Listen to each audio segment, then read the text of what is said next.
In this lecture, we'll explore the tone curve adjustment panel. Before we get started, please load image wedding007.jpg in the Develop module. This photo is great for this lesson because it has several different colors contained within it. This will help us clearly identify the changes that occur when we make adjustments to the tone curve. Go ahead and expand your tone curve panel over here.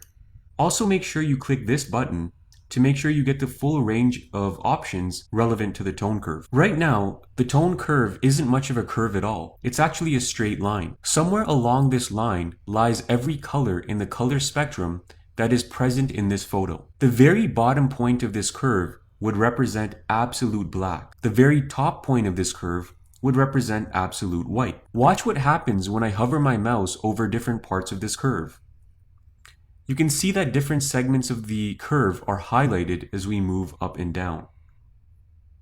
The first segment of this curve, known as shadows, represents the darkest range of colors, including absolute black and anything close to it. The second segment represents the mid-range of colors that fall within the darker color category. We then have lights, and if I go all the way up, I have highlights, which would represent the lightest range of colors in this image. The tone curve is typically used to adjust contrast levels between different ranges of colors. To demonstrate, I'll increase the contrast between the lightest and darkest colors. So first, I'm going to put a point at the top of the curve, and I'm going to drag this curve up. So watch what happens. You can see that the lightest range of colors are now getting even lighter. Now I'll do the same for the darker range of colors, but this time I'm going to drag the curve down to make the darks even darker. Okay, now let's take a look at the before and after. You can clearly see that the lighter range of colors have become even lighter, the darks have become even darker, creating a much higher degree of contrast between the color ranges. Now if we wanted to, we could also target the mid-range of colors on the curve by placing our mouse over the middle of the curve and dragging either up or down. So you can see the mid-tones getting either darker or lighter if we move the curve up. These sliders at the bottom of the curve allow us to adjust the breadth of each color range. If we wanted to widen the scope of the highlight colors, we could drag the right slider towards the left. We can do the same for the darks by moving the leftmost slider towards the right. So you can see that the darker colors get even darker if we do that.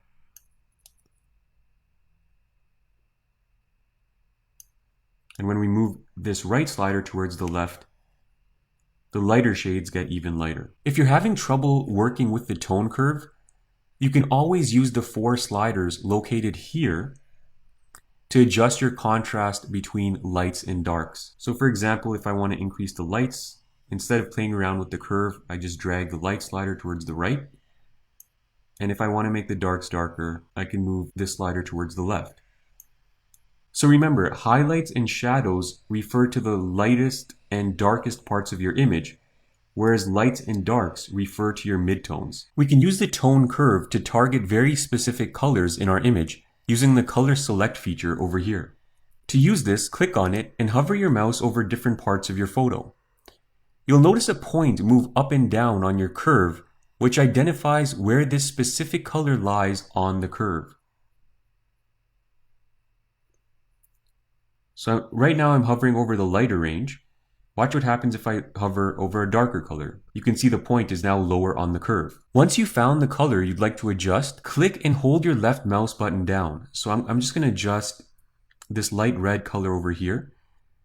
So I'm going to hold my left mouse button down and I'm going to drag my mouse either up to make that color even lighter, or I'm going to drag it down to make that color darker.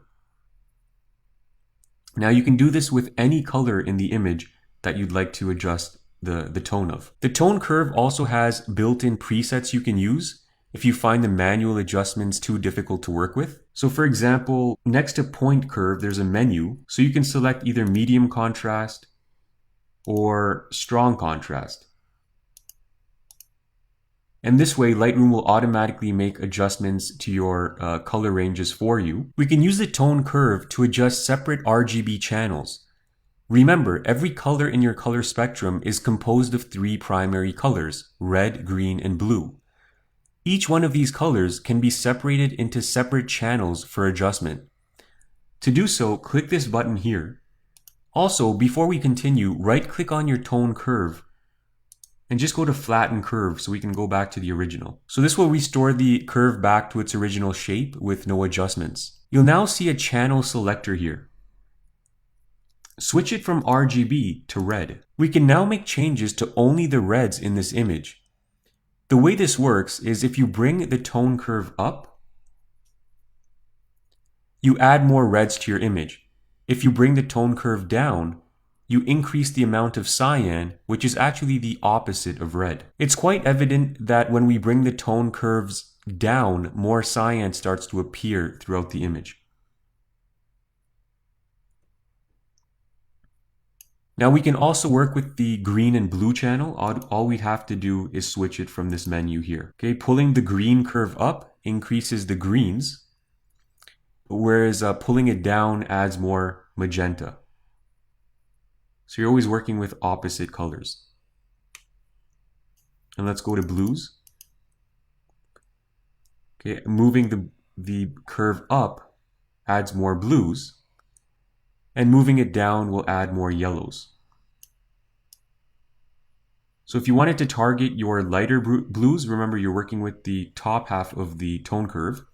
If you want to target your darker blues, you're working with the bottom half of the tone curve. And just like with any other image we've worked with, if you want to reset and start over, just press the reset button and you'll go right back to your original image. I'll undo that for just a second. And if you want to toggle between your before and after, you can do so using the toggle switch. Okay, so I'll go ahead and reset this image so we can take it back to its original. The next panel group we're going to work with is hue, saturation, and luminance. So please go ahead and click over here to expand the panel. And for this exercise, we're going to be working with image ny006.jpg. So please go ahead and bring that up in the develop module.